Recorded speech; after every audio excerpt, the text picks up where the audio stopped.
The crystal chandelier cast fractured rainbows across the mahogany table as Chen Wei-Ming pushed back his chair with the deliberate slowness of a man who had made his final decision. The silence in Romano's private dining room stretched like a held breath, thick with the weight of missed opportunity and cultural barriers that seemed as insurmountable as the Great Wall itself. "I'm afraid this partnership cannot proceed," he said in heavily accented English, his words careful and measured. The leather portfolio before him remained unopened, its contents, a proposed $200 million investment in Greenfield Industries, now seemingly worthless. His dark eyes, weathered by decades of business negotiations across 3 continents, held a sadness that transcended mere disappointment. Around the table, the Greenfield Industries executive team exchanged panicked glances. CEO Marcus Greenfield's face had drained of color, his usual commanding presence reduced to desperate fumbling as he reached for his phone. "Wait, please, Mr. Chen. I can get my interpreter here in 20 minutes. There's been a misunderstanding." But Chen Wei-Ming was already standing, his impeccably tailored charcoal suit a stark contrast against the restaurant's warm amber lighting. At 67, he moved with the measured grace of a man who had built an empire from nothing, who understood that respect was earned through understanding, not wealth. "Business is built on connection," he said, his voice carrying the quiet authority that intimidated boardrooms from Shanghai to Silicon Valley. "When there is no bridge between hearts, there can be no bridge between companies." The irony was suffocating. Greenfield Industries had spent 3 months preparing for this meeting, hiring consultants, studying Chinese business customs, even flying in feng shui experts to arrange the conference room. But in their meticulous planning, they had overlooked the most fundamental element: the ability to truly communicate with the man who could single-handedly transform their struggling renewable energy company into a global powerhouse. Maya Rodriguez had been watching the disaster unfold from her station by the service entrance, a silver tray of untouched appetizers growing cold in her hands. Maya had perfected the art of invisibility. She had made eye contact with the guests every single night, but she also passed by menus, refilled water glasses, and cleared the dirty dishes with a nonchalance that bordered on invisibility. But Maya saw everything. She had watched Chen Wei-Ming's shoulders stiffen when the American spoke too loudly, had noticed how his eyes clouded over when they used idioms that didn't translate. She had seen him reach for his water glass with hands that trembled slightly, not from age, but from the exhaustion that came from spending an entire evening being fundamentally misunderstood. "Please," Marcus Greenfield was saying, his voice cracking with desperation, "our renewable energy technology could help reduce China's carbon emissions by 15% over the next decade. Surely that's worth is not measured in percentages alone." Chen Wei-Ming replied, his English stilted but dignified. He began gathering his papers with the methodical precision of a man accustomed to disappointment. "In China, we have a saying, a friendship built on mutual benefit lasts only as long as the benefit, but a partnership built on understanding." He paused, searching for words that wouldn't come. The frustration flickered across his features like a shadow. Maya felt something crack open in her chest, a familiar ache that came from watching someone struggle with a language barrier she knew all too well. How many times had she watched her own grandmother falter in English, her brilliant mind trapped behind words that wouldn't cooperate? How many opportunities had been lost in the space between languages? The train slipped in her suddenly sweating palms. This was madness. She was a waitress, a college dropout working 2 jobs to pay off her mother's medical bills. She had no business interfering in a deal worth more than she would earn in 10 lifetimes. But as Chen Wei-Ming moved toward the door, something her grandmother had always told her echoed in her mind. "El corazón que habla dos idiomas puede construir puentes que otros no pueden ver." A heart that speaks two languages can build bridges others cannot see. The words tumbled out before she could stop them, flowing like water finding its course. 陈先生，请等一下，我觉得这里可能有一些误解。The room went dead silent. Chen Wei-Ming froze mid-step, his hand on the brass door handle. Slowly he turned, his eyes finding Maya across the room with the intensity of a man who had just heard his mother tongue in the most unexpected place imaginable. 你说中文吗？是的，我说中文。我在北京住了3年，在北京大学学习国际关系。The silence that followed was different now. Not the uncomfortable quiet of miscommunication, but the charged hush of possibility. Maya could feel the executives' stares burning into her back, could practically hear their thoughts. How does our waitress speak fluent Mandarin? Why didn't she say anything before? Chen Wei-Ming studied her with new eyes, taking in details he had previously overlooked, the way she carried herself with quiet dignity despite her uniform, the intelligence that sparkled in her gaze, the subtle confidence that came from navigating multiple worlds. "You studied at Beijing University?" he asked in Mandarin, his tone shifting from formal to curious. "International relations, with a focus on environmental policy," Maya responded, her words crisp and clear in the language that had once been her second skin. "I lived near Wudao Cove for 3 years. I used to get jianbing from the vendor outside the East Gate every morning." A smile, the first genuine expression she had seen from him all evening, creased the corners of Chen Wei-Ming's eyes. Old Wu, with the terrible jokes about foreigners. The very one, though I think his jokes about American students were actually quite accurate. The transformation in the room was palpable. Where moments before there had been tension and failure, now there was a spark of human connection that transcended business cards and profit margins. Maya watched as Chen Wei-Ming's entire posture changed, his shoulders relaxing as he stepped away from the door.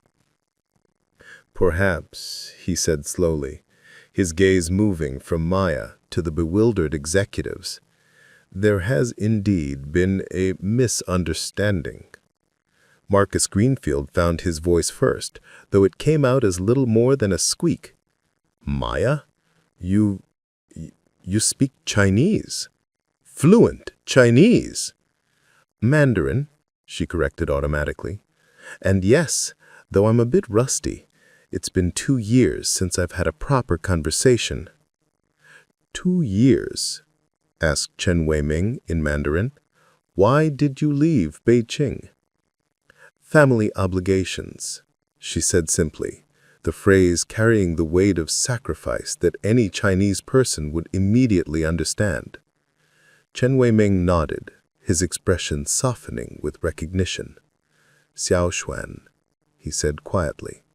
Filial piety, a concept that needed no translation between them. "Yes," Maya whispered. The moment stretched between them, a bridge built on shared understanding of duty and sacrifice.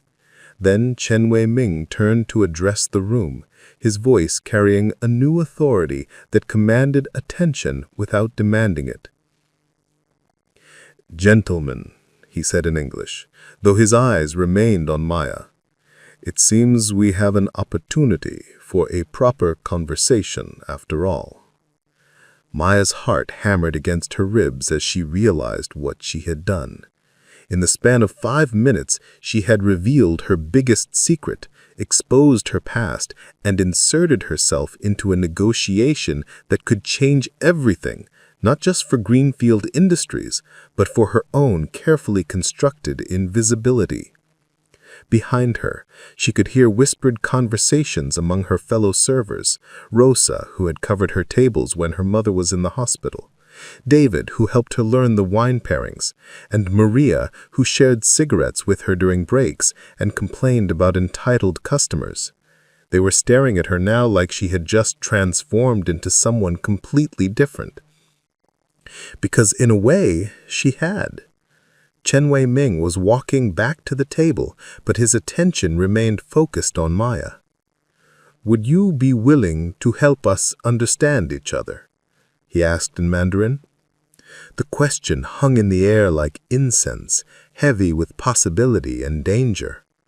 Maya looked around the room, at Marcus Greenfield's desperate hope, at the other executives' confusion and growing suspicion, and at the elegant table setting that represented everything she couldn't afford to lose if this went wrong.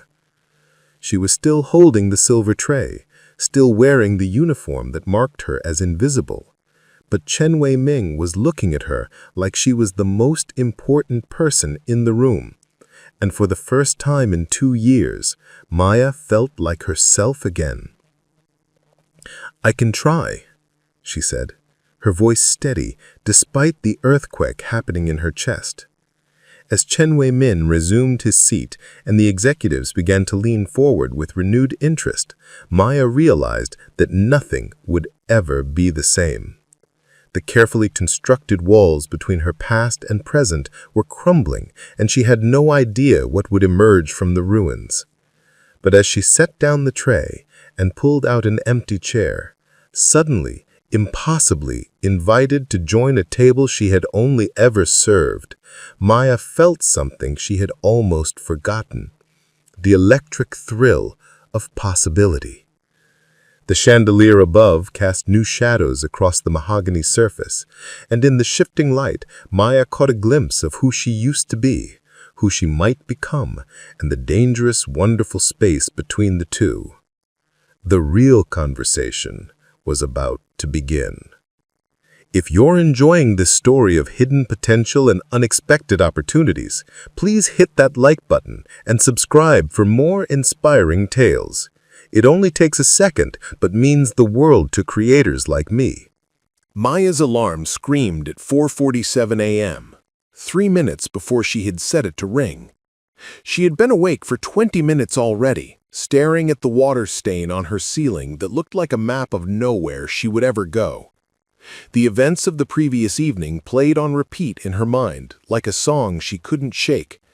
Chen Wei-Ming's surprised smile, the weight of Mandarin on her tongue after months of silence, the way the entire room had shifted when she revealed who she really was.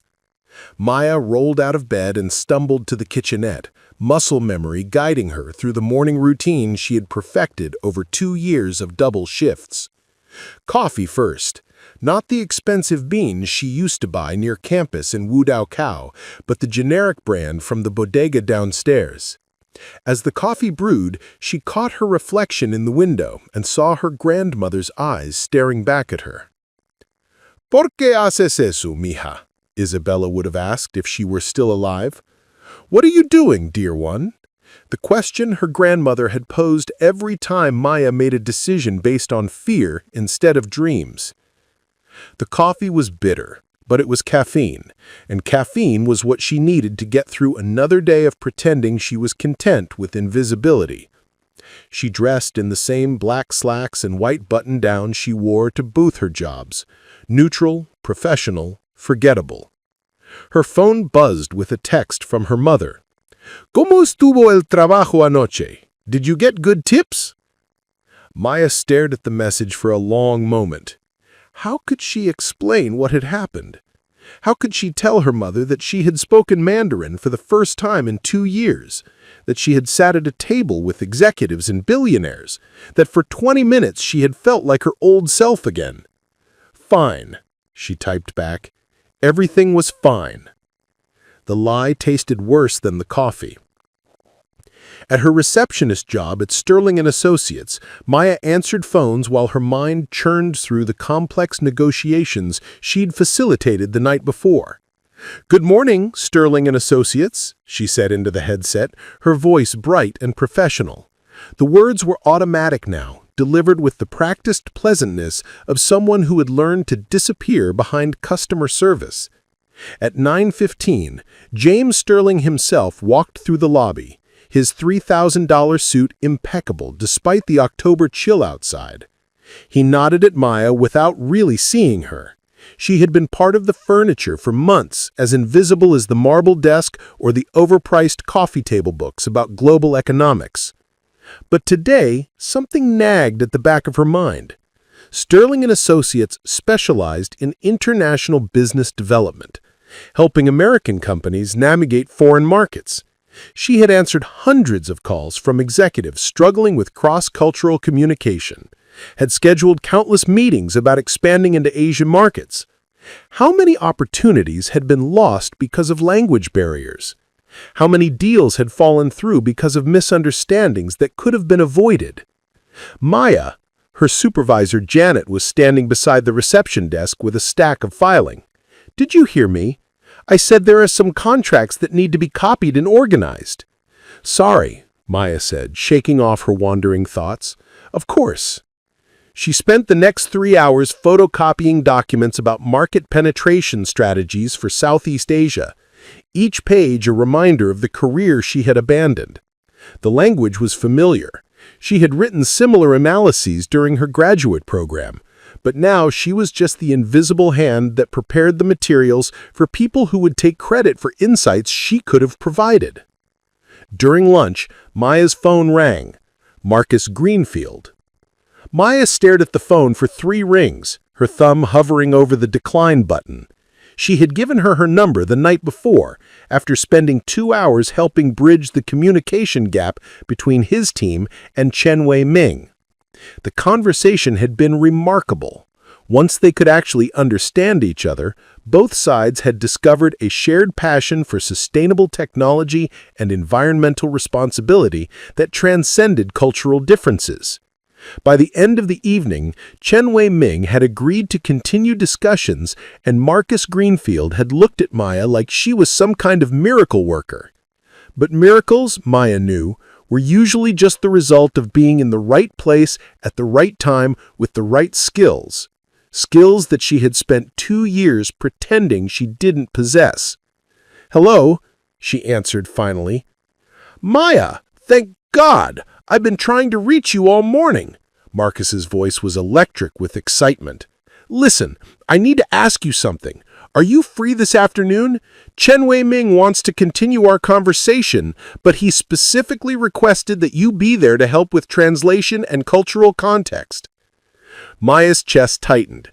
"Mr. Greenfield, I appreciate what happened last night, but I'm not a professional interpreter. "You just saved a $200 million deal," he interrupted. "Maya, I've worked with expensive translation services, cultural consultants, business development experts who charge $1,000 an hour. None of them were able to connect with Chen Wei-Ming the way you did in 5 minutes." "I was just doing my job," Maya said, automatically, though even as the words left her mouth, she knew they weren't true. Serving appetizers was her job. What she had done last night was something else entirely. "Your job?" Marcus laughed, but it wasn't unkind. "Maya, what you did last night wasn't waiting tables. You understood the subtext of everything Chen Wei-Ming was saying. You caught nuances that professional interpreters miss, and you helped us see past our own assumptions. That's not service industry work. That's consultation at the highest level." Maya closed her eyes, feeling the familiar war between possibility and responsibility. "Mr. Greenfield, I work 2 jobs to pay my mother's medical bills.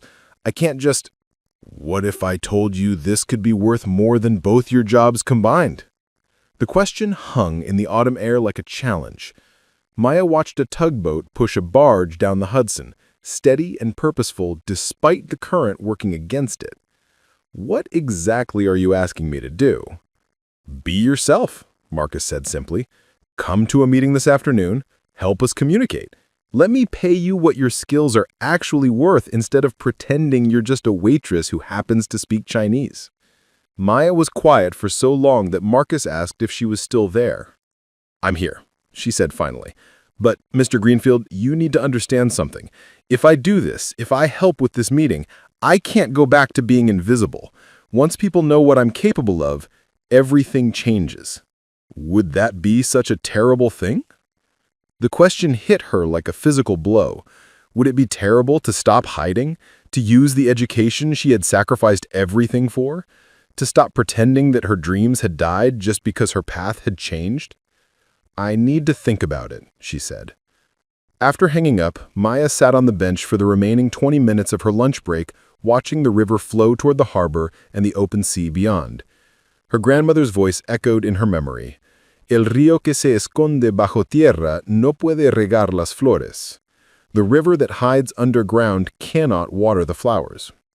When she returned to Sterling & Associates, the marble lobby felt different, smaller somehow. She answered phones and scheduled meetings with the same professional efficiency, but part of her mind was elsewhere, calculating what she could earn in a single afternoon of consultation versus a week of answering phones and serving tables. At 3 p.m., her phone buzzed with another text from her mother. "Doctor appointment moved to Thursday. Insurance approved the new treatment. Expensive, but they'll cover 70%. 70% of the price was still more money than Maya had. The 30% would require her to pick up extra shifts, maybe find a third job on weekends. It would mean more months, possibly years, of living in the space between survival and aspiration. Unless... Maya looked around the lobby, at the expensive art, at the business people in their designer clothes discussing deals worth more money than she could imagine. She thought about Chen Wei-Ming's smile when she had spoken to him in his native language, about the way his entire posture had changed when he realized she understood not just his words, but his cultural context. She thought about the thesis she had never finished, the research that still lived in boxes in her apartment, the dreams that she had convinced herself were luxuries she couldn't afford. At 4:30 p.m., Maya asked Janet if she could leave early for a family emergency. It wasn't entirely a lie.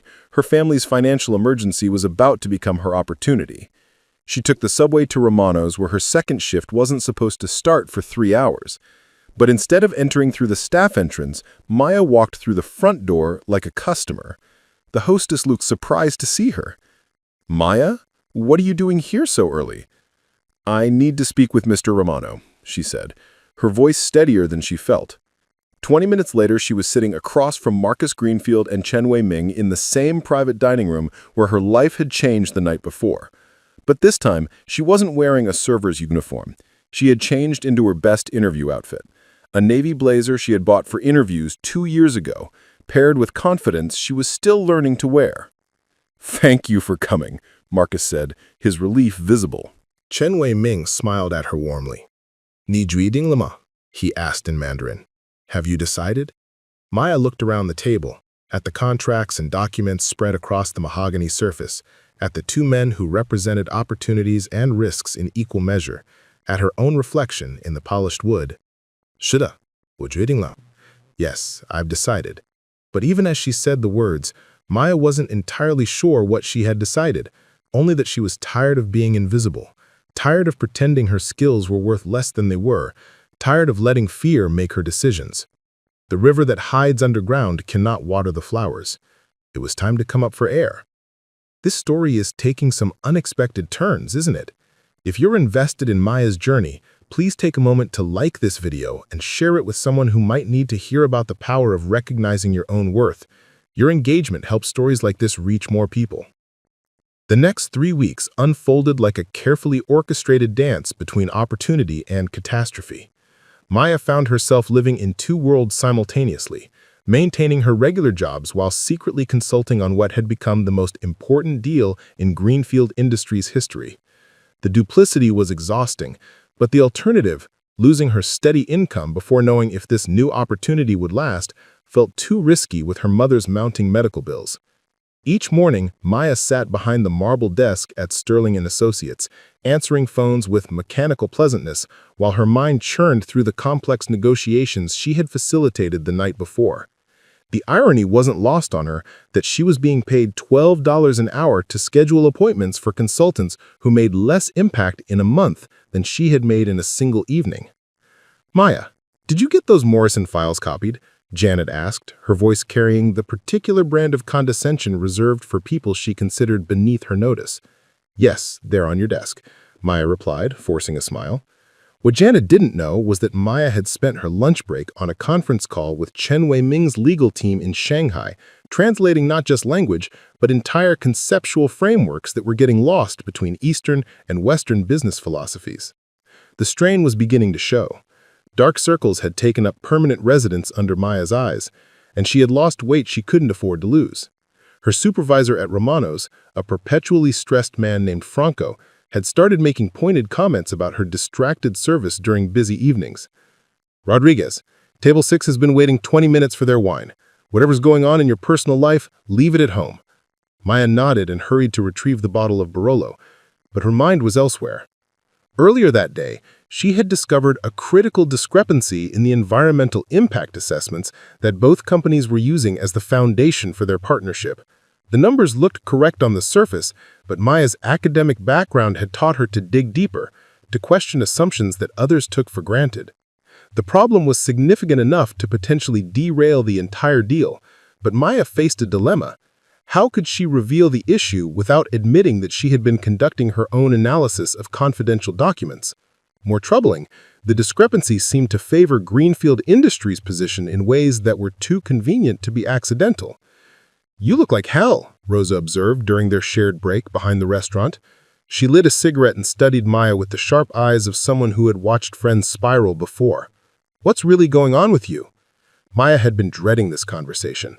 Rosa had worked at Romano's for 7 years and had taken Maya under her wing from her first day, sharing everything from customer handling tips to which managers to avoid when they'd been drinking. She deserved better than lies. "It's complicated," Maya said, which was completely true and utterly inadequate. "Complicated like a man, or complicated like you're in some kind of trouble?" "Complicated like I might have stumbled into something way over my head." Rosa took a long drag of her cigarette, exhaling smoke into the October night.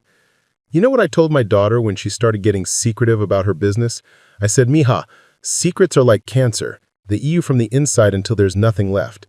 You want to tell me what's really happening, or you want to keep pretending everything's fine while you disappear a little more each day?" The words hit Maya like a physical blow, because they were exactly what she needed to hear. She had been carrying the weight of her double life alone, and it was crushing her slowly, one small compromise at a time. What if I told you I might have a chance at something better, but it could cost me everything I have now? "I'd tell you that everything you have now is killing you slowly anyway," Rosa replied without hesitation. "Maya, I've watched you work 2 jobs for 2 years, watched you smile at people who treat you like furniture, watched you pretend like this is all you're worth. Whatever this opportunity is, it can't be worse than watching yourself disappear." That weekend, Maya made a decision that would change everything. She spent Saturday morning in her apartment, surrounded by the boxes she had refused to unpack, finally opening them and spreading their contents across her floor. Her academic papers, research notes, photographs from Beijing, letters of recommendation from professors who had believed in her potential, evidence of a life she had been too afraid to claim. At the center of it all was her unfinished thesis, Environmental Cooperation in the Age of Economic Nationalism, a framework for sustainable partnership between China and the United States. 2 years of research, interviews with policymakers on both sides of the Pacific, data that could inform the exact kind of partnership Greenfield and Chen Wei-Ming were trying to build. Maya photographed key pages and sent them to Marcus Greenfield with a simple message: "We need to talk." His response came within minutes. "My office, 1 hour." The Greenfield Industries building was a glass tower in Midtown, all clean lines and reflected sky. Maya had never been inside during daylight hours. Their previous meetings had always been at restaurants or conference rooms rented for the occasion. Walking through the marble lobby in her best professional attire, she felt like an imposter wearing someone else's clothes. Marcus's office occupied a corner of the 32nd floor, with windows offering commanding views of Central Park. He was waiting with 2 other people Maya didn't recognize, a sharp-faced woman in an expensive suit and an older man with the predatory stillness of a corporate lawyer. "Maya, thank you for coming," Marcus said, though his tone was more cautious than grateful. "This is Rebecca Chen, our head of international development, and David Morrison, our general counsel. They've been reviewing the materials you sent." Maya settled into the offered chair, acutely aware that the dynamic had shifted. This wasn't a friendly consultation. This was an interrogation. Rebecca Chen spoke first, her voice clipped and professional. "Ms. Rodriguez, I have to ask, where exactly did you obtain the proprietary information referenced in your thesis research?" The question was a trap, and she could see it coming from miles away. I conducted interviews with policymakers and industry professionals as part of my graduate research at Beijing University. All information was obtained through legitimate academic channels. And yet, David Morrison interjected, opening a folder that contained printouts of her thesis excerpts.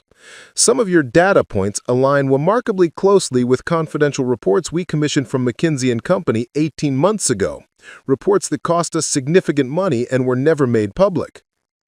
Maya felt her chest tighten, but she kept her voice steady. Perhaps great minds think alike, or perhaps the data speaks for itself, regardless of who's analyzing it. Or perhaps, Rebecca Chen continued, opening a folder that contained printouts of her thesis excerpts, you had access to information you shouldn't have had access to. The accusation hung in the air like incense at a funeral. Maya realized with crystal clarity that she was being set up, that her expertise, which had made her valuable, was now being reframed as a liability. They needed her skills, but couldn't afford to acknowledge that a waitress had insights their expensive consultants had missed. Let me understand this correctly, Maya said, her voice gaining strength as her anger built. You're suggesting that I somehow obtained your confidential reports while working as a waitress, incorporated them into academic research I conducted 3 years ago, and then traveled back in time to submit my thesis before your reports were even written? Marcus shifted uncomfortably. Maya, that's not what we're saying. Actually, it's exactly what you're saying. What you can't accept is that someone you've been paying $12 an hour to serve appetizers might actually know more about Sino-American environmental policy than the consultants you paid thousands of dollars to tell you what I could have told you for free. The room went quiet. Through the floor-to-ceiling windows, Maya could see the city stretching out below, millions of people going about their lives, most of them invisible to the people in rooms like this one. Rebecca Chen's expression hardened. Ms. Rodriguez, I think there may be some confusion about your role here. Mr. Greenfield brought you in to provide translation services, not strategic analysis. Translation services, Maya repeated, the words tasting like ash. Is that what you call it when I spent 3 weeks explaining why your environmental projections were off by 30%? When I identified the cultural miscommunications that were derailing negotiations? When I caught the discrepancies in your impact assessments that could have exposed your company to liability? David Morrison leaned forward. What discrepancies? Maya had their attention now, but she realized with growing horror that she had walked into a trap of her own making. In her anger, she had revealed that she had been conducting unauthorized analysis of confidential documents, exactly what they had been trying to get her to admit. The carbon offset calculations in your Phase 2 projections, she said, deciding that honesty was her only path forward now. They're based on outdated emissions factors that overstate more environmental benefits by roughly 28%. Any competent environmental scientist would catch it during due diligence. The 3 executives exchanged glances that Maya couldn't interpret, but she could feel the temperature in the room dropping. How do you know about Phase 2 projections?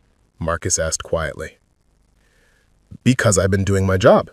The job you asked me to do. Understanding this deal, facilitating communication, making sure both parties are operating with accurate information. Your job, Rebecca said, her voice sharp as a blade, was translation, nothing more. My job was to prevent a $200 million mistake, which I did. You're welcome. The silence that followed felt like the moment before a bridge collapses, full of potential energy waiting to be released in destruction. David Morrison spoke first. Ms. Rodriguez, I think it would be best if you signed a non-disclosure agreement regarding everything you've learned about this transaction. And if I don't? Then we will be forced to explore legal remedies for the unauthorized access of confidential information. Maya felt the world tilt sideways. They were threatening to sue her for doing exactly what they had asked her to do simply because she had done it too well. Let me get this straight. You want me to sign an NDA saying I won't reveal that your environmental projections are fraudulent, your impact assessments are based on outdated data, and your entire sustainability framework is built on calculations that wouldn't survive a freshman environmental science class? The threat was implicit but clear. If they tried to silence her, She would make sure that Chen Wei-Ming learned exactly what kind of company he was considering partnering with. Marcus Greenfield's face had gone pale. Maya, I think we should all take a step back here. No, I think we should all be very clear about what just happened. You discover that your waitress is smarter than your consultants, more thorough than your analysts, and more ethical than your executives. And instead of recognizing that, you decided to threaten her. She walked toward the door, then paused and turned back. For what it's worth, Chen Wei-Ming would have discovered these discrepancies eventually. His due diligence team is extremely thorough. I know because I helped train some of them when I was at Beijing University. The only question is whether he finds out from someone who was trying to help both parties build an honest partnership or from someone who was trying to protect him from your company's creative accounting. The implications hung in the air like a sword suspended by a thread. Maya, wait, Marcus called as she reached the door handle. She paused but didn't turn around. What do you want? He asked. The question she had been waiting for someone to ask for 2 years. What did she want? I want to be valued for what I know, not dismissed for where you found me. I want to use my education instead of hiding it, and I want to work with people who understand that wisdom can come from unexpected places. And if we can't offer you that, then Chen Wei-Ming deserves to know what kind of partners you really are. She walked out of the office, leaving behind the scent of expensive cologne and the sound of 3 people realizing they had underestimated the wrong person. The elevator ride down from the 32nd floor felt like free fall. Maya watched the numbers descend, 31, 30, 29, each floor marking another step away from the opportunity she had both seized and lost in the span of 20 minutes. Her reflection in the polished steel doors showed a woman she'd barely recognized, chin raised, shoulders squared, eyes blazing with an anger that felt cleaner than anything she had experienced in months. She had burnt the bridge, but at least she had done it while standing on solid ground. The October afternoon hit her like a slap as she emerged onto Madison Avenue. The city moved around her in its usual choreographed chaos. Taxi horns and construction noise, the smell of street food and exhaust, pedestrians flowing around her like water around a stone. Maya stood still in the middle of it all, finally understanding what a grandmother had meant when she said that sometimes the most important journeys began with the courage to stop running. Her phone buzzed, a text from Chen Wei-Ming. Maya, I hope you can join me for tea this afternoon. There are things we should discuss. 4 o'clock, the Plaza Hotel lobby. Maya stared at the message, her mind racing through possibilities. Had Marcus Greenfield already called him? Had someone from Greenfield Industries tried to preemptively control the narrative? Or was this simply coincidence, a billionaire's courtesy to the woman who had helped him navigate cultural waters that had nearly drowned his business aspirations? Only one way to find out. The Plaza Hotel lobby was exactly what Maya expected. Marble and gold and the kind of understated luxury that whispered rather than shouted its expense. She found Chen Wei-Ming at a corner table, partially hidden behind a column, wearing a simple navy suit that probably cost more than her annual rent. He stood when he saw her approaching, the gesture of respect so automatic it seemed unconscious. Maya, he said in Mandarin, his voice warm with genuine pleasure. Thank you for coming. Please, sit. As she settled into the plush armchair across from him, Maya noticed details that spoke to careful preparation. A pot of jasmine tea, still steaming, and a selection of delicate pastries that looked untouched. This wasn't a casual encounter. It was a deliberately orchestrated conversation. You look troubled, Chen Wei-Ming observed, pouring tea with the practiced precision of someone who treated the ceremony as meditation. Has something happened? Maya accepted the cup gratefully, inhaling the familiar fragrance that transported her instantly back to countless afternoons in Beijing tea houses, discussing everything from environmental policy to homesickness with fellow international students. Mr. Chen, I need to be completely honest with you about something. Please, he said, settling back in his chair. In my experience, honesty is the foundation of all meaningful relationships, whether personal or professional. Maya took a sip of tea, gathering courage from its warmth. This morning, I had a meeting with Marcus Greenfield's senior team. They accused me of having unauthorized access to confidential information, threatened to sue me if I didn't sign a non-disclosure agreement, and made it very clear that they consider me nothing more than a translator who got above her station. Chen Wei-Ming's expression didn't change, but something shifted behind his eyes, a coldness that Maya imagined had frozen out countless competitors over the decades. "I see," he said quietly. "And what was your response?" "I told them that their environmental projections contain significant errors that would expose both companies to liability and public relations disasters. I told them that their impact assessments are based on outdated data, and I told them that you deserved partners who valued honesty over convenience." "All of which," Chen Wei-Ming said, a slight smile playing at the corners of his mouth, "I already knew." Maya nearly choked on her tea. "You knew?" "Maya, I have been in business for 43 years. I have built companies in industries where a single miscalculation can cost millions of lives and billions of dollars. Do you really think I would enter into a partnership worth $200 million without conducting my own independent analysis?" The implications hit Maya like a physical blow. "You've known about the discrepancies all along. My team identified them within the first week of due diligence. We've been waiting to see how Greenfield Industries would handle the revelation, whether they would discover the errors themselves, whether they would attempt to hide them, or whether they would blame someone else when the problems came to light." Maya set down her teacup with trembling hands. "I've been manipulated." "No," Chen Wei-Ming said firmly. "You've been tested. There is a difference." He leaned forward, his voice taking on the intensity that had built empires. "Maya, do you know why I specifically requested your presence at every meeting over the past 3 weeks?" "Because you needed translation help." "Because I needed to understand who you were," he corrected. "Any competent translator could have facilitated basic communication, but you did something far more valuable. You consistently prioritized accuracy over diplomacy, truth over convenience. When you identified problems, you brought them to light rather than hiding them. When you discovered errors, you insisted on corrections rather than hoping they would go unnoticed." Maya felt like she was trying to solve a puzzle while missing half the pieces.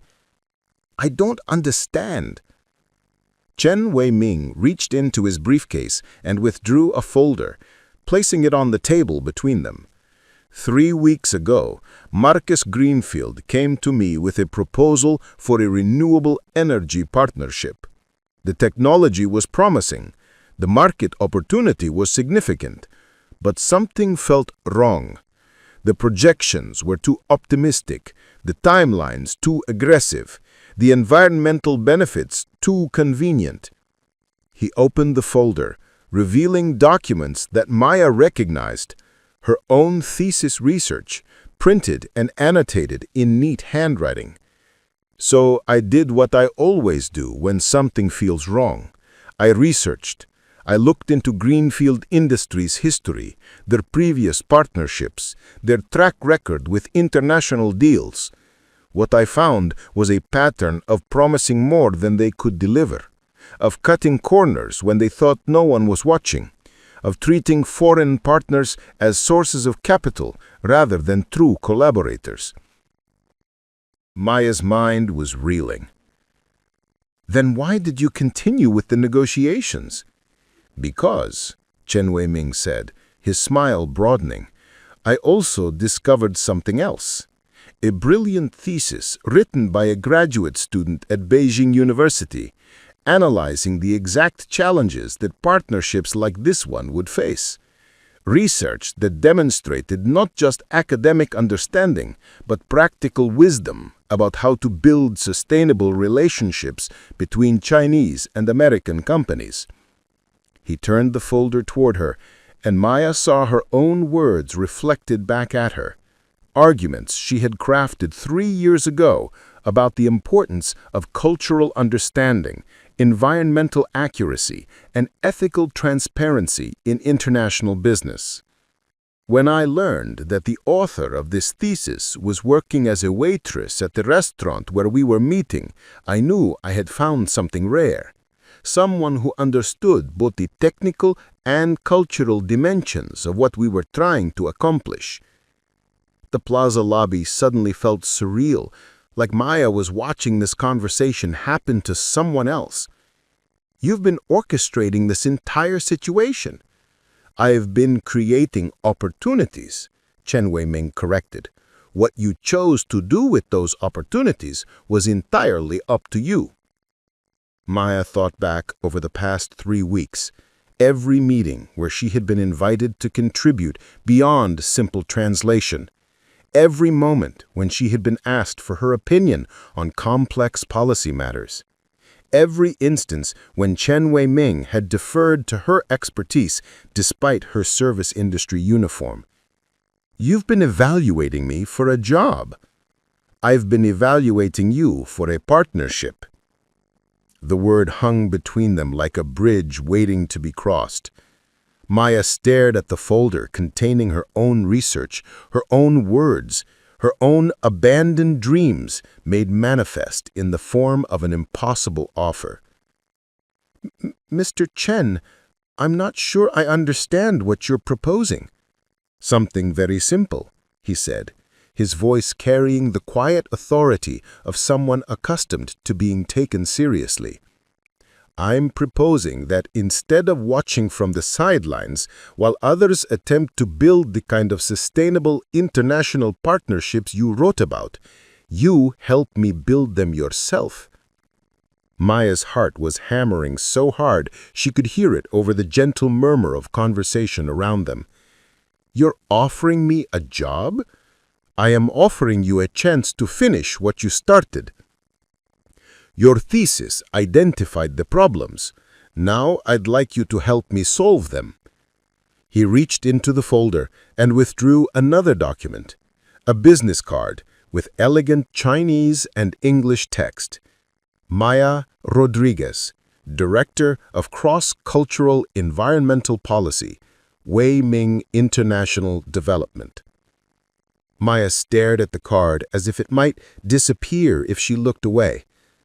Her name, printed in both languages, represented a title that didn't exist until this moment, but that perfectly described everything she had been trying to become.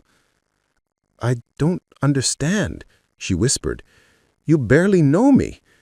Maya, I have spent 3 weeks watching you navigate complex negotiations with grace, identify critical problems with precision, and maintain your integrity under pressure from people who wanted you to compromise your principles. I have read your academic work, observed your professional conduct, and witnessed your personal character. What more do I need to know?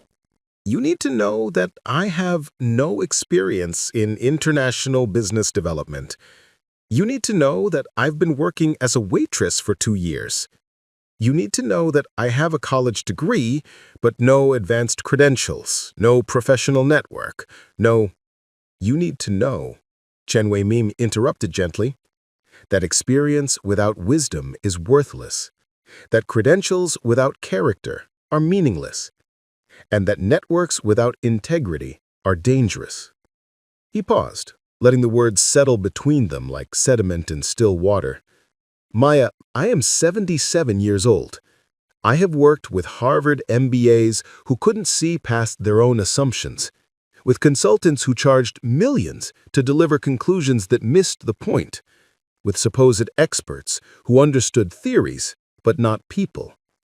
What you have, the ability to see clearly, think critically, and communicate honestly across cultural boundaries, cannot be taught. It can only be recognized and cultivated. The business card felt substantial in Maya's fingers, heavier than paper should be. She thought about her mother's medical bills, about her 2 jobs that barely covered rent and groceries, about the boxes in her apartment that contained the remnants of dreams she had convinced herself were too expensive to pursue. What about Greenfield Industries? She asked. Chen Wei-Ming's expression hardened slightly. Greenfield Industries will not be receiving my investment. Companies that treat knowledge workers as disposable, that prioritize image over accuracy, and that respond to inconvenient truths with legal threats are not companies I choose to partner with. Because of what they did to me? Because of what their treatment of you revealed about their character, he corrected. Maya, how a company treats its most vulnerable employees is the truest measure of its values.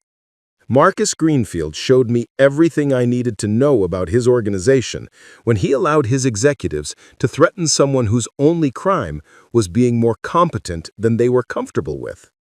Maya felt something loosening in her chest, a knot of resentment and self-doubt that had been growing tighter for 2 years. Mr. Chen, if I accept this offer, I need you to understand that I come with complications. My mother has cancer, I have financial obligations, I've been out of academia for 2 years. Maya, I am not hiring your complications. I am hiring your capabilities. Everything else we can work with. The plaza lobby continued its elegant dance around them. Business deals struck over afternoon tea. Relationships built across cultural divides. Futures negotiated in the space between possibility and fear. Maya looked at the business card again, at her name printed in languages that represented the two halves of her professional identity finally brought together. When would you need an answer? Chen Wei-Ming smiled, and for the first time since she had met him, Maya saw not the billionaire businessman, but the young man who had once taken impossible risks to build something meaningful.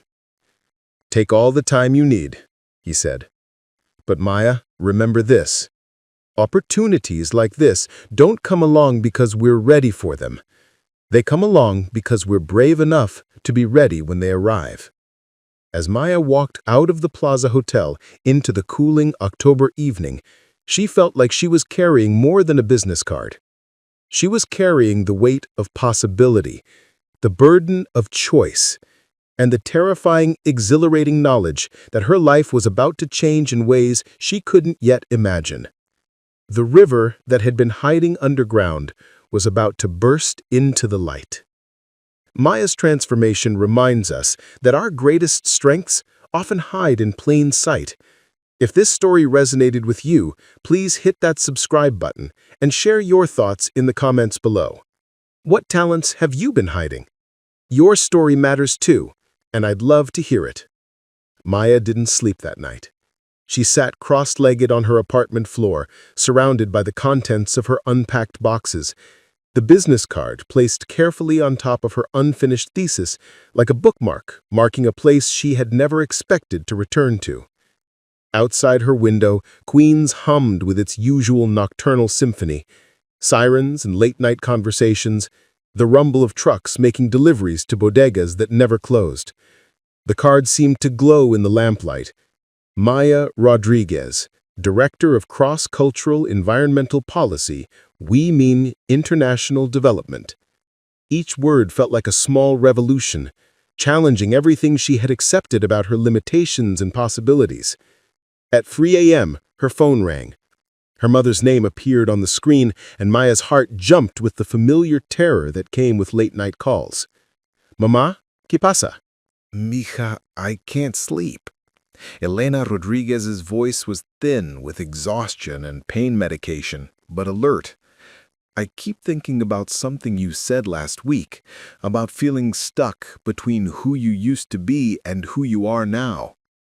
Maya pressed the phone closer to her ear, as if proximity could bridge the physical distance between them. Her mother was in Los Angeles, recovering from her latest round of chemotherapy in the small apartment they had shared before Maya moved to New York to rebuild her life from scratch. Mama, you should be resting. I should be talking to my daughter, Elena interrupted with the gentle authority that had guided Maya through childhood's scraped knees and adolescent heartbreaks. Tell me what happened yesterday, and don't say nothing. I can hear it in your voice. Something changed. Maya looked around her apartment at the evidence of her dual existence scattered across the floor. How could she explain that in the span of 12 hours, she had been both threatened by people who saw her as disposable and offered an opportunity by someone who saw her as invaluable? Someone offered me a good job, the kind of job I used to dream about. And I'm terrified. Maya Rodriguez's story is a powerful narrative of hidden potential, cultural identity, and the courage to claim one's rightful place in the world. What begins as a tale of survival and sacrifice evolves into an inspiring account of professional triumph and personal reclamation. Maya's journey starts in a place familiar to many first-generation Americans, caught between survival and dreams, between immediate family needs and long-term aspirations. A graduate student in international relations from Beijing University with expertise in Sino-American environmental policy, she had been forced to abandon her thesis and academic pursuits when her mother Elena was diagnosed with cancer. The crushing weight of medical bills and insurance gaps drove Maya into a life of careful invisibility, working multiple jobs that utilized only a fraction of her considerable intellect and training. For 2 years, Maya lived as a shadow of herself, working at Sterling & Associates and Romano's restaurant. Her fluent Mandarin and deep understanding of international relations hidden beneath the uniform of economic necessity. She had convinced herself that survival was the same as living, that preserving her family was worth sacrificing her individual potential. This internal conflict between filial duty and personal fulfillment represents a common struggle for many children of immigrants, who often bear the burden of both honoring family sacrifice and pursuing individual dreams. Her transformation begins with an overheard conversation that would change everything. At a Greenfield Industries corporate event, she witnesses billionaire Chen Wei-Ming preparing to leave after failed negotiations, frustrated by cultural and linguistic barriers that traditional consultants couldn't bridge.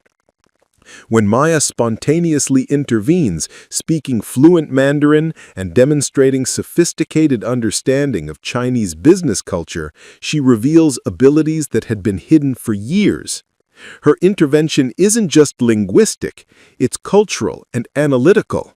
Her academic background allows her to identify critical flaws in a proposed partnership that could have cost millions in environmental remediation and regulatory violations.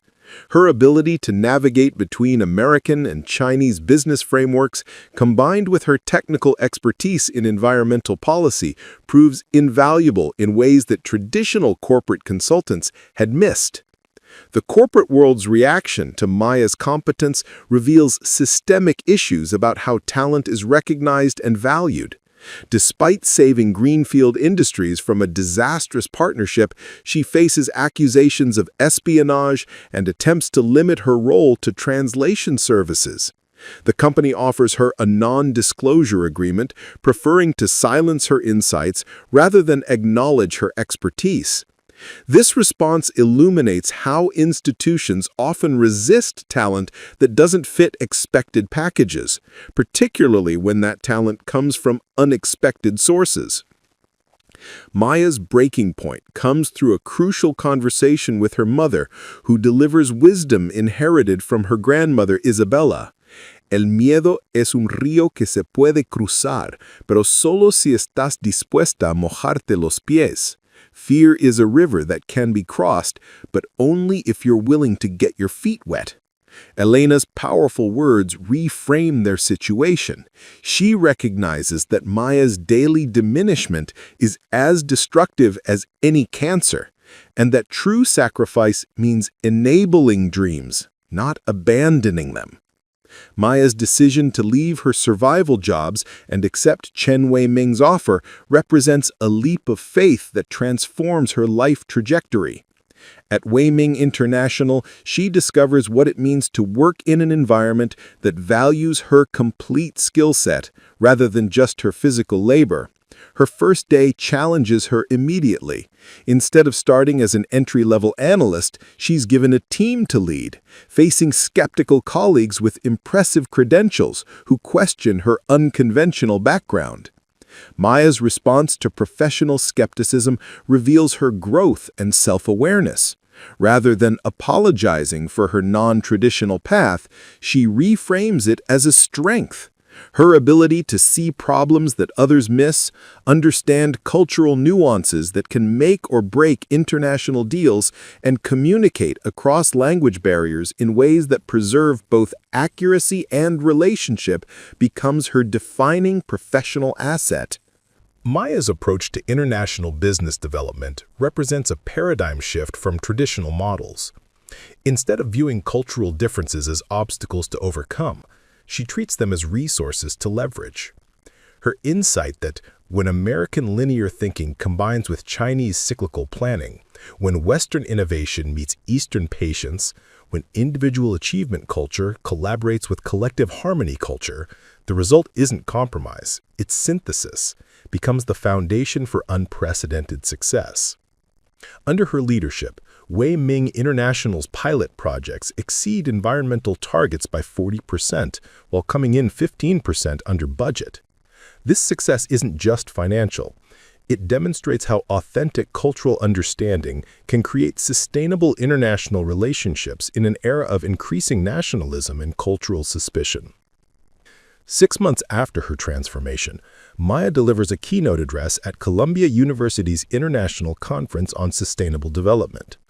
This moment represents the full circle of her journey, from invisible service worker to recognized expert, from abandoned graduate student to thought leader shaping international policy. Her team has grown from 6 to 24 professionals, and her unconventional approach has attracted global attention. Maya's success challenges traditional assumptions about credentials and career paths. Her ability to combine rigorous technical analysis with deep cultural fluency produces results that traditional consulting firms struggle to match, proving that diverse perspectives and unconventional backgrounds can be sources of competitive advantage rather than professional limitations. The story's resolution addresses both professional achievement and personal healing. Maya's promotion to Vice President of International Development, with responsibility for global operations across 3 continents, represents the culmination of her professional journey. More importantly, her success enables her mother's medical treatment and recovery, transforming family crisis into family triumph. Elena's observation that Maya looks tired, but good tired, like you're working instead of just surviving, captures the essence of Maya's transformation. The difference between survival and authentic living becomes clear. One diminishes the self, while the other expands it. Maya's story resonates beyond individual success, addressing broader themes about talent recognition, cultural diversity as a business asset, and the importance of authentic work. Her journey illustrates how traditional corporate structures often fail to identify and utilize diverse talent, and how breakthrough innovation frequently comes from unexpected sources. The narrative also explores the immigrant experience in professional contexts, showing how cultural fluency and multilingual abilities, often taken for granted or undervalued, can become crucial competitive advantages in global business environments. Maya's grandmother Isabella's legacy of building bridges between cultures literally becomes Maya's professional calling, demonstrating how family stories and cultural heritage can provide both guidance and practical value. Maya Rodriguez's transformation from invisible waitress to international executive represents more than individual success. It's a story about recognizing and claiming one's full potential, about the courage to risk security for authenticity, and about the power of cultural diversity in creating innovative solutions to complex global challenges. Her journey proves that sometimes the most valuable expertise comes from those who have been closest to the ground, willing to see details that others miss, and ask questions that traditional experts consider beneath their notice.